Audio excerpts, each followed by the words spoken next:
He just made me a student in Renegade University, and I'm sure he's doing really well. But he's teaching the same course that he was, because he was an Ivy League professor. Right. But he's created his own university online. Right. You know, and information is valuable. It's valuable, and people make a lot of money by teaching information, but you're not going to make a lot of money by working for an institution who's taking all the bread. Or just like it's like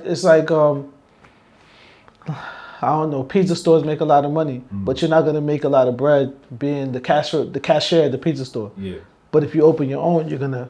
So I just think that people have to realize that, and not basically like beg other people to give them, put them in a position to, because all these things are right here for everybody. Yeah. You know what I mean? I want to just contextualize that, right? So I feel like you can't just jump from, novice to business owner. I think that there's a lot of value in the apprenticeship of getting a job, right? Oh, yeah, no, right? Definitely. Like, for example, I was in the startup world, right? And I'm still in the startup world, but as an employee, so to speak, right? And I'm somebody that doesn't have a college degree.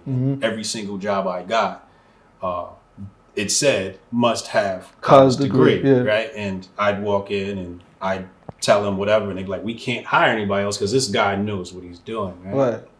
But I didn't go into this business obviously because I needed money, but I went in to learn, right? And I would say that to the people like, yo, I'm not here really for the money. I'm here to learn. Right. And some of them would look at me kind of funny, like, you want to learn? Like, they're trying to. That's the thing to do though. Yeah. So I think it's very important for people to understand that you sometimes you want to take a job. For example, the pizza shop. If you want to own a pizza shop, the first thing you want to do is get a job at a pizza shop. No, they even say that, like, even like when you go try to buy, let's say we talked earlier about buying businesses that's already like making bread, like it's already somebody's trying to make an exit, and they want somebody to take the business over. Right.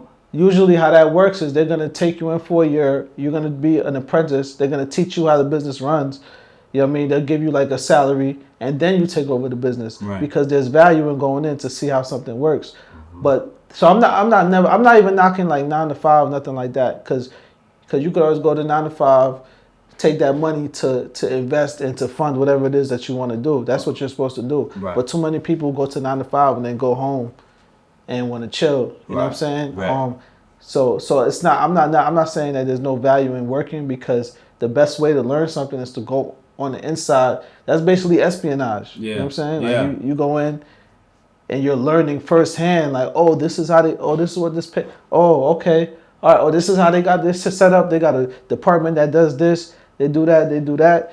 Oh, this is the deal that okay. You know what I mean?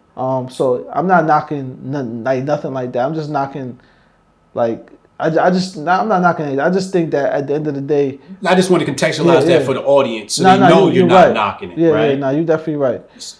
Let's talk about universities again, right? You had the opportunity to work for Sean Diddy Combs, right? Right. And this is something else you impressed upon me, and you said a lot of these record labels are only like, what'd you say, 7 people? Yeah, right? yeah. And you have one person that's like in charge of radio, another person in charge of sales, marketing, right? So on and so forth. A lot of time contractors too. And then the rest of contractors, right? Or a lot of those positions are contractors, right? So then when we're talking about college, right? And it's like, I always tell people, if you're going to college, you're not going to college for the degree. I think you taught me this. Every single department of your business is at that university. Right, so there's a kid there that's going for art and film. Right. There's a kid there that's going for writing. There's a kid there that's going for accounting. Yeah. So if your business needs a content creator, you go to the content creation department to find your co-founder. Right. Just like Zuckerberg did and all of them, and Bill Gates. You build your company while you're in college is the best time to do it. Yes. Because you're seeing people that are willing to work for free, super talented, but you're buying them at a low stock, basically, because they haven't realized their vision at that point. They haven't realized their potential. Yeah. Right.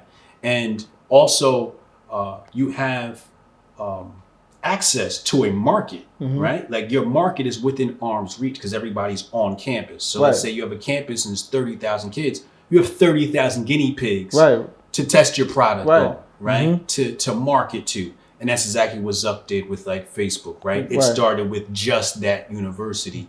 And then we go, okay, what's the next university? Right. And we know he stole that idea from the Winklevoss twins, but still it's the idea of, being in a place where everything you need to start your business is much easier, in fact, right? Right. Like, for example, going back to our music, right? What did we do? We took over a college town. Went downtown every day. Yeah. Thursday, Friday, Saturday. Yeah, like a business. We was like basically, and that's the thing. Like I remember at the time I was like, because everybody's online right now, nobody's in the streets. Let's go out here. Let's be in the streets. Let's take over. It's not going to take that long. We was literally going to clubs for 15 minutes. We would show up at 8:30 when the DJ's loaded in. Be out of there by 8:45. The club ain't even jumping yet. Then we come back at 2 o'clock, the last half an hour of the club. And we chill with the DJ, they play the music, and we be out. Yeah. It's not even like, it was just like a routine. But the thing is, I think it's, when you think about marketing, right, you think about niche, right? And you think about, I guess, the water on a paper. You drop the water and on the paper and then it spreads out, right? Yeah. As opposed to, I'm going to try to do New York and Cali and this and that. Right. When you can just hit this small college and then it hits that small area and then it spreads out. The word spreads. Because all those people are going back home. Right. That's exactly what you said. All those people in those colleges are going to take our material back to their own places, so it's going to spread anyway. Right. But it's the fact that our work was easy because when you had to hit Eastern Ave and then I think George Street, right? Yeah. So we'd walk that. And then everybody needs to see you multiple times. It's like the frequency, just like how when you do advertisements, it's like the frequency of it. So if somebody needs to see something like 10, 15 times before they're willing to opt into it, right? So now, which is a mistake that we made probably going on tour, because we could have just hit that town and really took it over to another level. Even though we did, but it was like a whole nother level. And it's just like the frequency of going on tour, going to a show in North Carolina, Tampa, killing the show, and then never coming back. You know what I'm saying? Never being back. Yeah. Chicago, never being back. Yeah. Because, and then now it's like all those people that you had, they're not going to see you again. You know what I mean? So, yeah. But it was so much power in that. Like, I remember, my friends were trying to get Ruckus Fest, right? Yeah. And Ruckus Fest seemed like the impossible thing to make happen. We got it, yeah. And we opened for Schoolboy Q. Yeah. And Academics was on stage just before Academics was popped. Remember? Was he there? Remember? Because he was making jokes when we was there with the bike club. Wow. And he was on there. He was like, yeah, they extra tough with the bikes. Oh yeah, we brought Ron's Bike Club. We brought them out there, and Academics was the DJ that day. This is when he was still in college. Okay. Yeah. So that impossible thing became possible because we saturated that market so well. Yeah. I remember going to two stories, hitting Perlay, right? And the first week we hit Perlay, and the bouncers is like, nah, y'all can't come in, right? And then you fast forward 6 weeks later, and we're walking into Perlay with backpacks on, not getting patted down. Doing anything, yeah. I remember after my brother got married, we came from the wedding and walked in like 20 people into like a popping night. I remember we took everybody from the wedding, went back down to Perlay, and just ushered in everybody. You know what I mean? Everybody, no dress code, no thing, and that was just all off love. I remember you talking about that. Yeah. Or that time we were outside Hatoki, right? Yeah. And there was new bouncers there, and he was like, "Yo, y'all can't come in." Right. And then somebody was a local was like, "What you mean? That's Demic and Post. You gotta let them in." They always out here, and that's the thing. People gonna respect when they see you do the work. I want to just say this, like, so a lot of people say that their friends don't support what they do online. You know what I mean? And first of all, you don't need your friends to support, because I damn near got like 1 million followers on Instagram, 13 million on Facebook, and probably not one of them is a friend of mine. You know what I'm saying?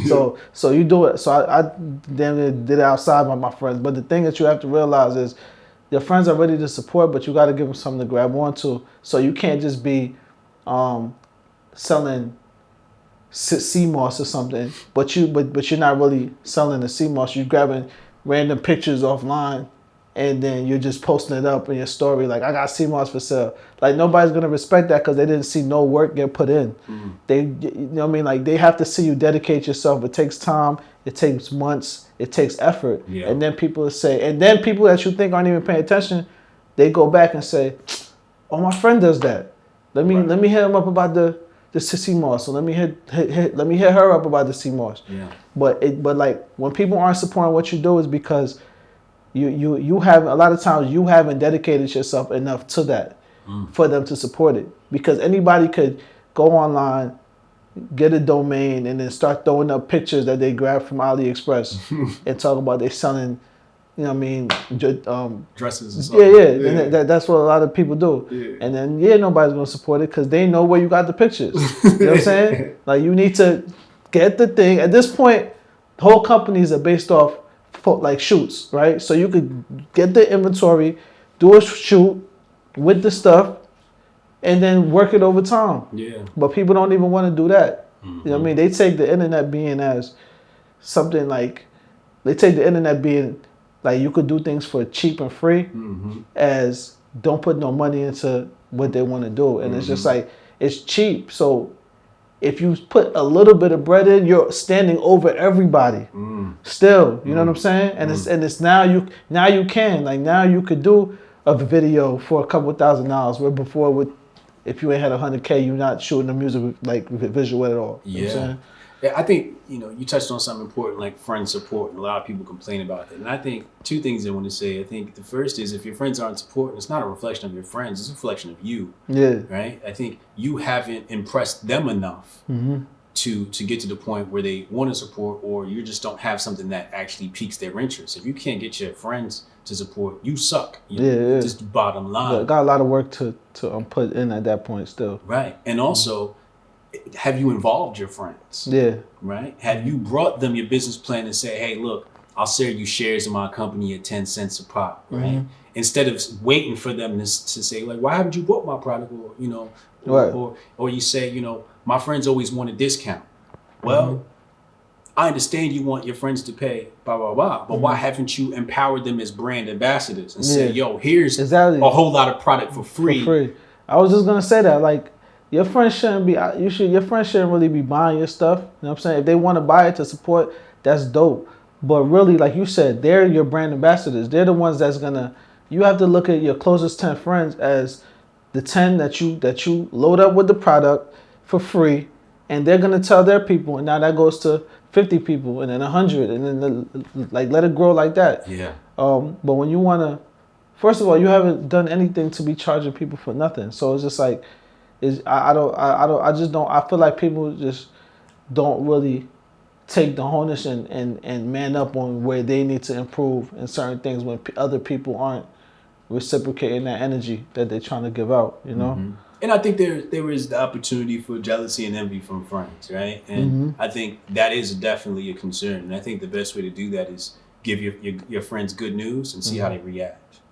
Are they happy for you, or do they kind of like da-da-da-da-da, and then like change the subject, right? Right. Like, I got, a couple of friends, or ex-friends, I should say, that I've told good news to, and they just like, oh, word, dope. And then they like change the subject, and then I'm just like, looking back now, I'm like, oh, that was never really a friend. But also you gotta remember too, sometimes people they're not interested in things, and they don't know enough about it to carry the conversation. That's true. So sometimes it's just like, their interest would be about, like we was talking about earlier, their interest, they want to talk about girls, they want to talk about basketball. Yeah. So sometimes I don't think it's always hate if they change the subject. Right. It's just they're not really. Sometimes they're dumb. Like, you know what I'm saying? Like, they dumb. No, I'm just saying, like, a lot of people is like they don't really have like the substance. Mind to create, like, to hold that. You know what I mean? I don't know. So I don't want to say substance because some people, everybody know what they know. You know what I mean? Like, but if you related that, and that's why even when you do stuff online, you depending on the market you're trying to hit, you hit that market with an interest of theirs. You know what I mean? So like if you're gonna do, like, I know you've been working with Coinbits, right? So if you want to get a certain market into crypto, you would show them how crypto works with basketball. You know what I'm saying? Right. And that might pique their interest because then they can understand. A lot of times, I talk to Whiplash all the time still, right? So Whiplash doesn't understand what I say. Like he'll come back to me like 6 months later, and I'll be like, "Yo, that's what I told you 6 months ago." Yeah. He be like, "Nah, but you ain't explaining it like that." So sometimes they're not grasping what you're saying for real. Yeah. Because you don't realize how deep and how much knowledge you have in something, and they don't have that knowledge. Right. So you think you're saying something regular, and you way over their head. Yeah, they're like, huh? Like what? Like what's a wait? What's stock? Like what am I actually buying when I'm buying stock? Like I don't understand that. Yeah. So and you're all the way talking about how many shares and they're like, what's a share? I thought you said stock. Yeah. You know what I mean? Yeah. And I think that has to circle back around to who are your circle of friends, right? Mm-hmm. And I think we have to start choosing our friends wisely based upon these things like interest, right? Yeah. I think we have to start, I'll say, losing those friends. Right. Cutting them off, mm-hmm. right? And I think we got childhood friends that we love near and dear to our heart, but I think we have to escalate so far to the point where we can come back and give them a job because they don't actually want to mentally raise themselves. Yeah, that's so facts. I don't think we don't want, it's still being true to your childhood friends, right? Mm-hmm. I'm not saying, but I think we have to distance ourselves and start choosing new friends and adding new people to our network who have that substance where, like my partner Maher at Coinbase. Mm-hmm. Like, I consider him one of my brothers. Right. But when we get around, we might talk politics. He picks my brain on what's going on in the country, but we can have intellectual conversations when we talk about raising money and different funding rounds because he's been in that industry. And, so having those type of people where each one lifts each other up is very important. Right. And I think a lot of people are looking at their friends who don't want to have those conversations, want to talk about girls, and we spend so much time with them or lifting them up, where sometimes you just say, look, I'll be back for you. Right. Yeah. And then... So talking about friends real quick, I just want to ask you a question, right? Because this is something I realized, because I remember like when you was first building the Hotep Nation thing, I remember one of the first person that hit me was like Naran. He was like, yo, what's he doing? Da-da-da. And because of some things you was saying. So it's like, how do you feel about and I've had this issue as well, but how do you feel people should handle, like when people have, or how have you handled the people that have different opinions than you have online about like politics? Because it used to be you don't talk about religion and politics. Now, those are the two hottest topics online. Mm-hmm. And those are the polarizing topics that split up families, friends. So with you talking in that lane for that long, I just want how do you deal with that, with having difference of opinions of your family, maybe even? Because I feel like everybody that's something that everybody's having problems with right now. Yeah. So I think it's two ways that I handle it. One is I have to understand the family member I'm talking to, right, and where they are, right, and are they willing to have this conversation? Mm-hmm. For example, I was in the gym, right? This is before Trump got elected. And you know me, I'm not no anti-Trump dude. Right. I find the guy very entertaining. I'm not afraid of him. He's not a white supremacist to me. He's not racist. He's none of that. Yeah. And I definitely didn't want Hillary to win. I was definitely like, yo, Trump's the guy. Let's go Trump, right? And I'm talking to this older black dude. And young blood, he's like, young blood, it was with the Trump guy, I hope we don't win, Mm-hmm. That was an opportunity where egoist people probably would have said, nah, Trump's the guy, you bugging, Right. Where I said, don't worry about old head, don't worry about an OG, man. Hillary's gonna win. Right. And making him feel secure in his bubble, right? Mm-hmm. Understanding that, first of all, he wasn't in the mind state to have that conversation. I can tell he was already emotionally charged. Already. Yeah. So that wasn't the time and place to have a conversation. You can't have a conversation with somebody, an intellectual conversation with somebody who's emotionally charged. Right. So we first have to understand, where are they emotionally at that moment? Then you have to understand the time and place. Right. We was at the gym. Mm-hmm. I'm just trying to get my workout on. I ain't even here to argue or right. take the place to educate people. Right? So I'm not afraid to leave people in their bubble, right? And say like, whatever, you're not ready for this. Mm-hmm. Then there's somebody who's willing to understand. And I think the first step is listening. Right. Right. If you ever want to win a debate, you have to listen. Mm-hmm. That's why Cornel West is so great at debating, is because he actually listens to your side. He's not just waiting to talk, right? Mm-hmm. And he'll even agree with some of your points, right? And he's... Because you have to find common ground. You got to find a common ground to even defeat the other person, right? So that's why I'm so hard to debate, because I'm actually trying to learn your side. Right. Whereas you're going to be resistant to what I'm saying. Right. So I'm going to just nullify everything you say. So I'm a very great listener. And when I go into a debate, I don't go into a debate to win. I go into a debate to learn. Yeah, understand the other side. Understand the other side, because the better I understand you, the easier it is to win.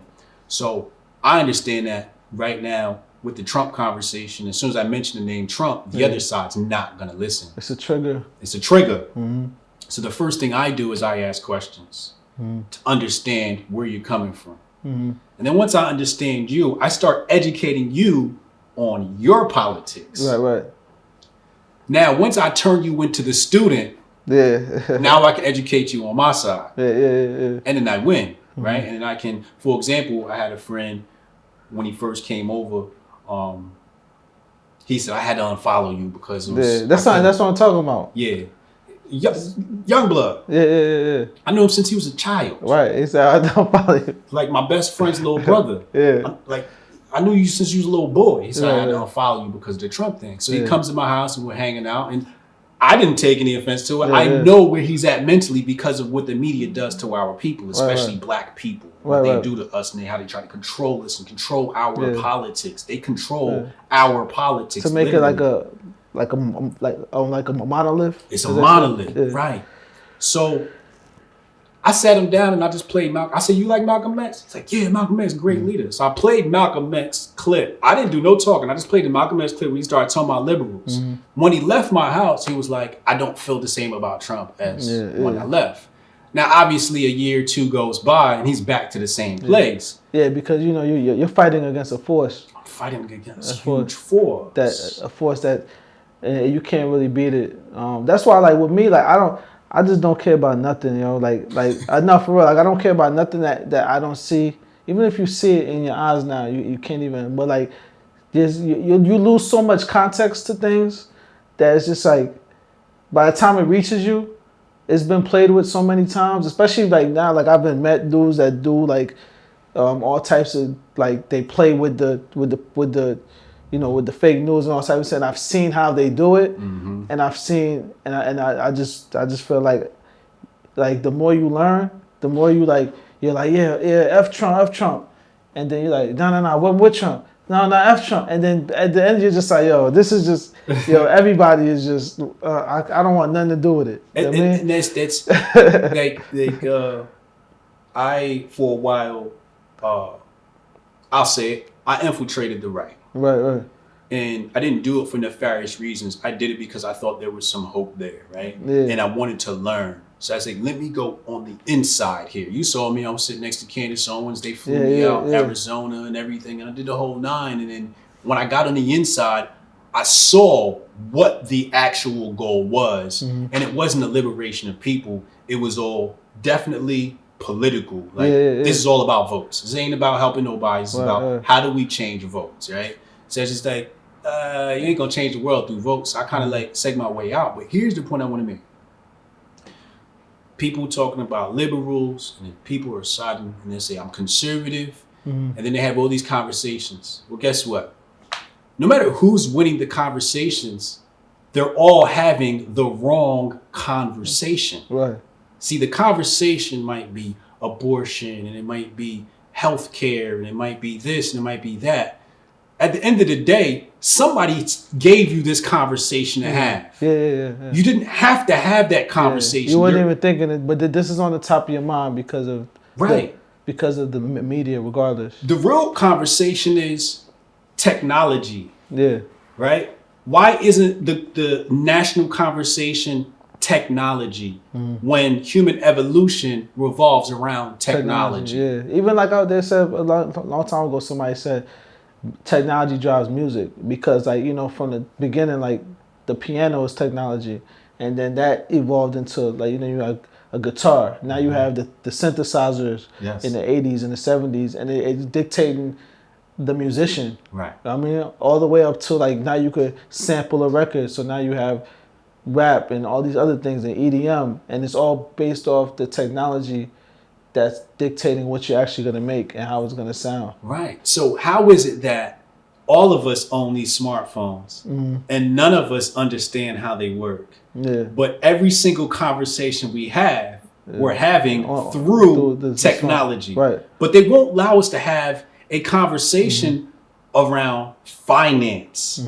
Right? Yeah. The conversation is never economics. It's always communism versus capitalism from a cultural point of view. And I think culture is definitely a conversation to have. I think liberals control culture and conservatives ignore culture. Right? And that's why liberals are winning, because they control culture. But the conversations that they have are given to you. For example, like we're sitting here, we're talking, right? Nobody gave us a conversation. They could have, but they could have given us a conversation.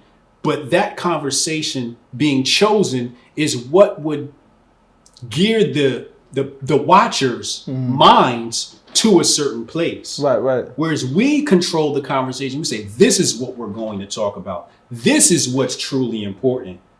Investing, building businesses. Right? That's the real control. But they won't make that the conversation. In fact, the left does a good job in trying to demonize that and destroy that as a conversation, because the conversation is so important. You was about to say something? Yeah, no, I was going to say that and then when you start talking about that, that's like the algorithms too, because you don't get to see what's going on with the algorithms for a long time.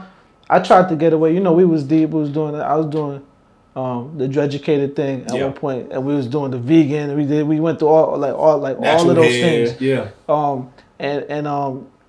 And people now look at me and they say, oh, why don't you post on this topic or that topic as things are going? You know what I mean?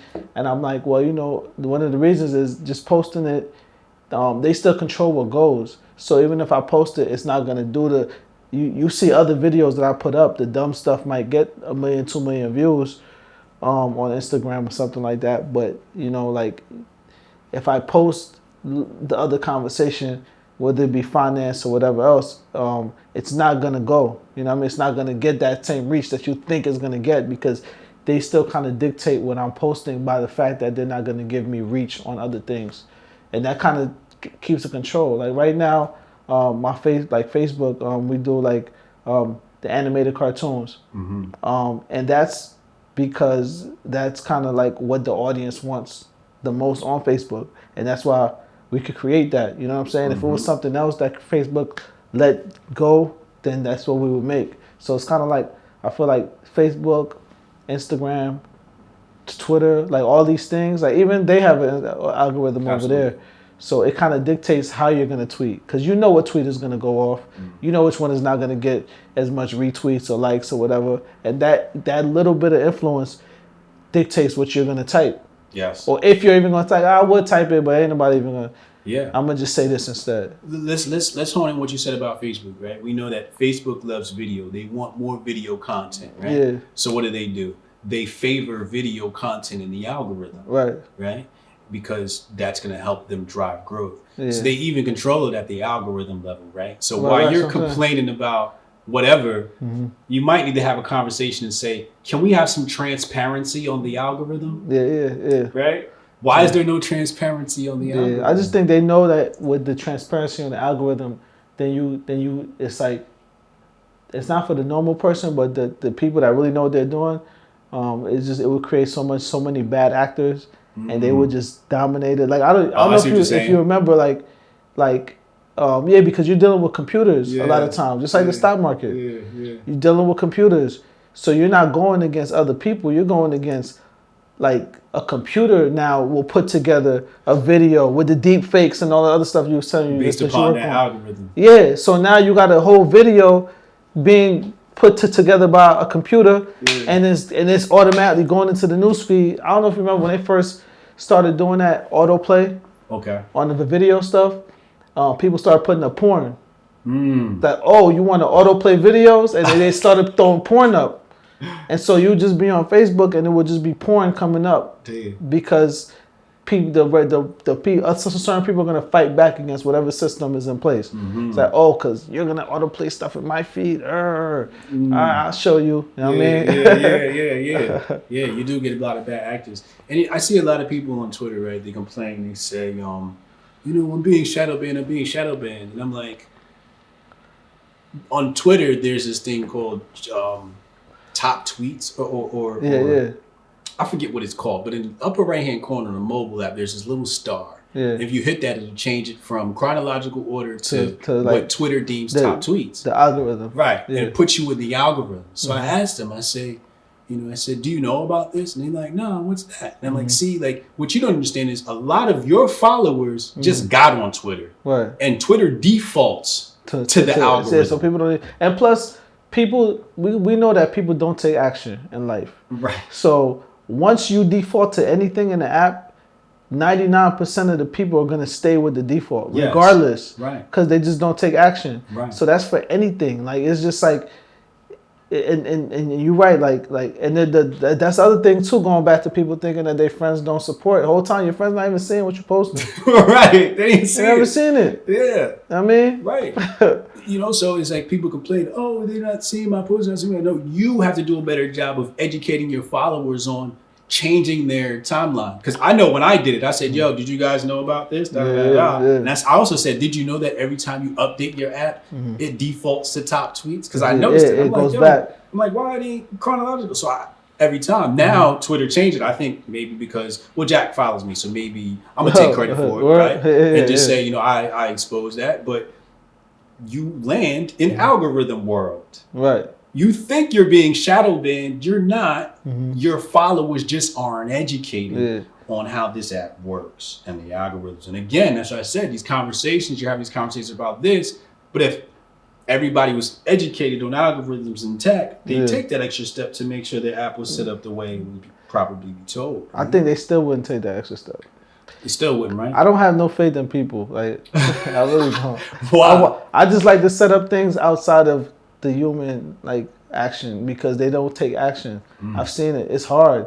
You know what I mean? Just like I think you told me a long time ago, like if you're trying to run a contest or something, you got to make it so that it's easy to enter. Yes. You know what I mean, if they got to fill out a form, it's a wrap. Yeah. I'm not. I ain't got time to do this. You know what I'm saying? So if you got to go into the app and then figure out how to set up all the defaults and all, that's a job. That's work.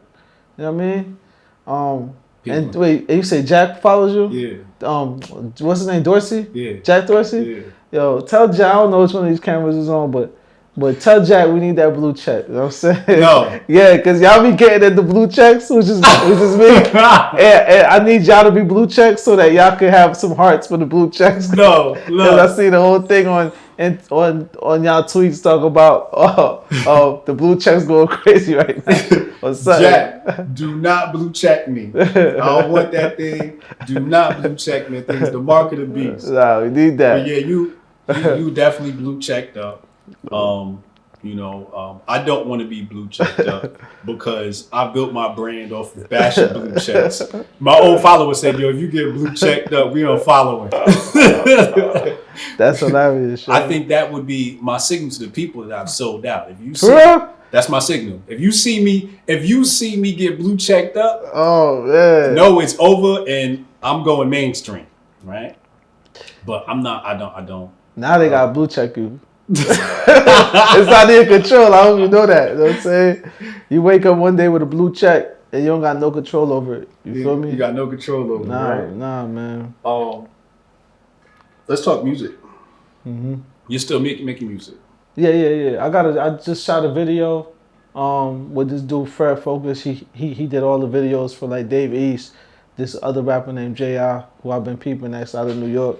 So I wanted to just keep it local. Cause I did the last one with my brother in LA, so I just I'm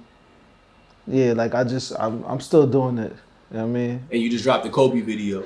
The Kobe video, yeah, that's got over 1 million views. Yeah, which is crazy cause we brought the hibachi into the living room and did the hibachi in the living room with the fire, and we had the restaurant in the living room, which is basically what ended up having to happen with the coronavirus. But everybody had to start doing the restaurants at home. You know what I'm saying? So it's funny that we did that, and then and then that happened. You know what I mean? Foreshadowing. Yeah. That and Kobe passing away. You know what I mean? Because those were the two things that I didn't know was gonna take place when I was doing all of that. Right. I love that video. You rented out a mansion. You shot that out in LA. Yeah, and I really just wanted to. My main thing with that video was to give my daughter the full experience.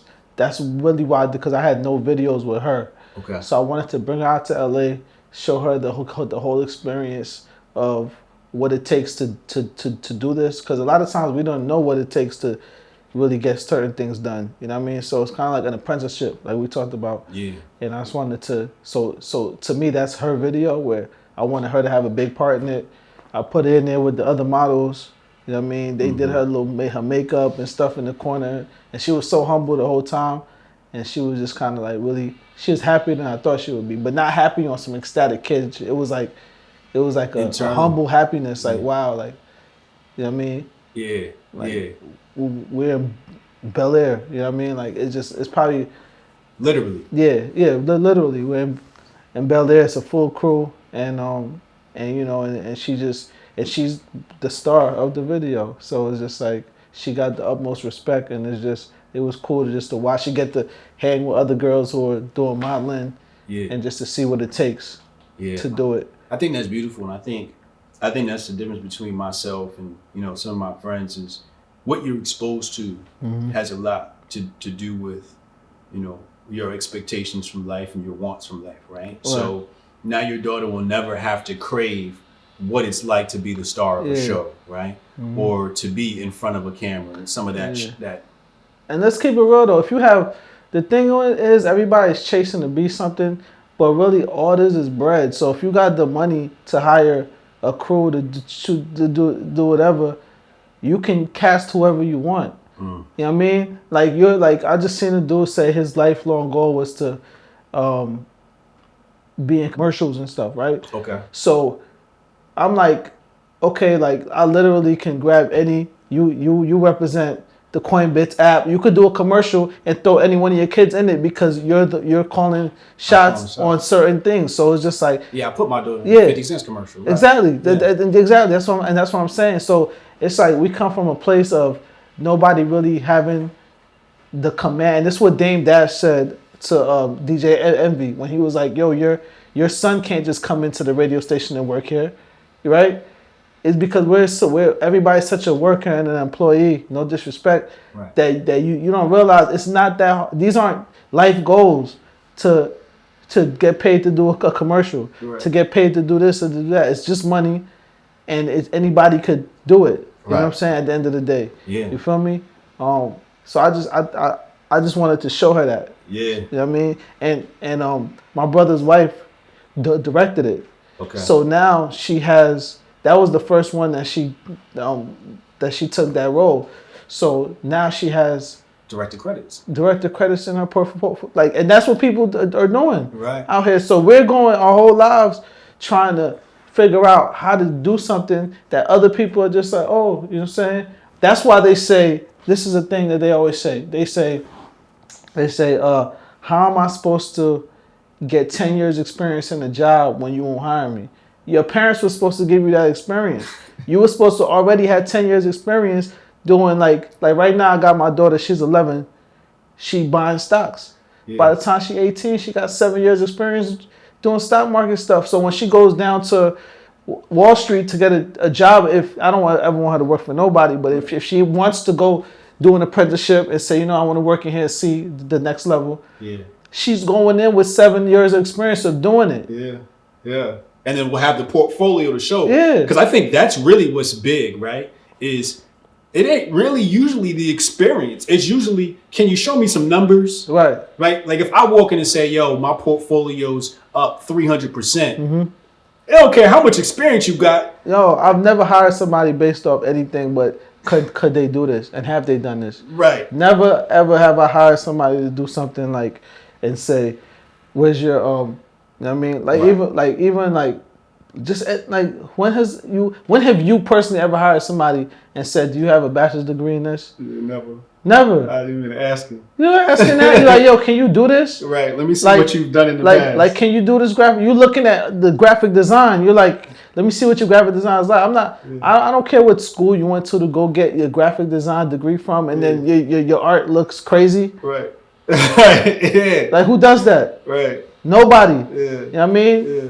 So it's just like I don't want to keep getting and that's like what helped me. Like in the startup world, people was asking me like, how you getting these jobs? It's like, because I could show them companies I've built. Look, I did this. My blog, you remember Def Glam had Def Glam? So you asked me about building companies. My blog was doing millions of hits a month. You know what I mean? Like, you can't tell me nothing about building traffic to a website. From scratch. I've done it from scratch, right? Yeah, from scratch and then, with no budget. Yeah, and you're going against somebody who went to school for learning how to build blogs. It's like journalism. And they've never done it. Yeah, it's like you've never done it. You don't know. You might have to learn to school to learn. Remember, when you go to school, you're learning something that somebody knew without going to school. Like you know what I'm saying? Like somebody, you're basically getting case studies.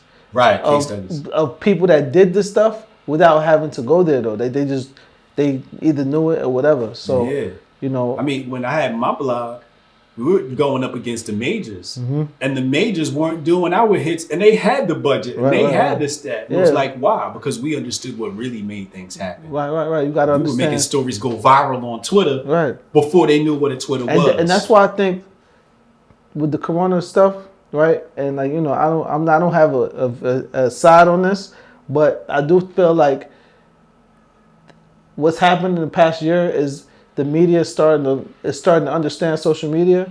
So like, let's say like, you understand marketing. You're a marketing guy. So like, what happens is like, when you're sitting in a marketing meeting, and you're trying to get, or even Def Glam, when you're trying to get a 10% increase in site and people coming to the site traffic, what's happening is you're looking at your top performing posts and saying, okay, let me create more stuff like this. But what's dangerous is when CNN is starting to do that type of analyzation on their numbers, and they look at the top performing posts being health related, Trump, disease related stuff, and they say, okay, let's make some more content like this. It actually shuts down the whole world, because that 3% site traffic increase, and I don't know if people get that, but that increase right there is actually having a real world effect, because they're an authority and they have such a grasp on the world. So I feel like in the last year what's going on, why everything is getting shut down, the coronavirus, what's happening with Trump right now and everything else, is like, I feel like they actually know how to target people now, because they ignored social media up until like a year ago, or 2 years ago, until they realized when they said the Russians used Trump to get in the office and all that, I think it woke them up to be like, oh. Right. But I'm glad we got a chance to catch up. This won't be the last one. Much more success coming soon. Yes, sir.